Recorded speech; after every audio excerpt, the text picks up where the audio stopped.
गुरुदेव दत्त. मी अमोल पाटणकर, उपसचिव मुख्यमंत्री कार्यालय, मुंबई.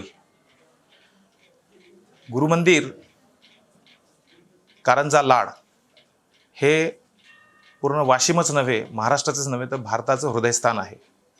आणि या मंदिराच्या माध्यमातून विविध सेवा व उपक्रम हे चालवले जातात.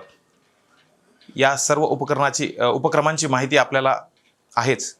तथापि त्यापैकी सगळ्यात महत्त्वाचा उपक्रम म्हणजे रुग्णसेवा. To serve the man is to serve the God. म्हणजे रुग्णसेवा हीच ईशसेवा आहे.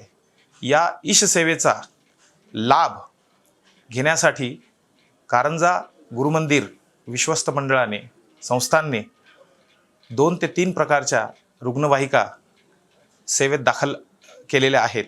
त्यापैकी आज कार्डियक ॲम्ब्युलन्स ही नव्याने आपल्याच मंदिराच्या सेवेमध्ये दाखल झालेली रुग्णवाहिका आहे.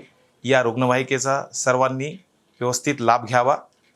तसेच राज्याचे मुख्यमंत्री आदरणीय देवेंद्र फडणवीस साहेब यांनी कारंजा लाड येथील गुरुमंदिराच्या विकासासाठी 170 कोटी 25 लक्ष रुपयाचा निधी मंजूर करून या तीर्थस्थळ क्षेत्राचा विकास करण्यास मंजुरी दिली आहे.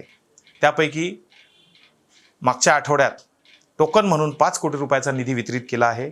आदरणीय मुख्यमंत्री देवेंद्र फडणवीस साहेब यांचं आध्यात्मिक केंद्रावर, राज्यातील आध्यात्मिक केंद्रावर विशेष लक्ष आहे. अध्यात्म हे जीवनाचं माध्यम आहे.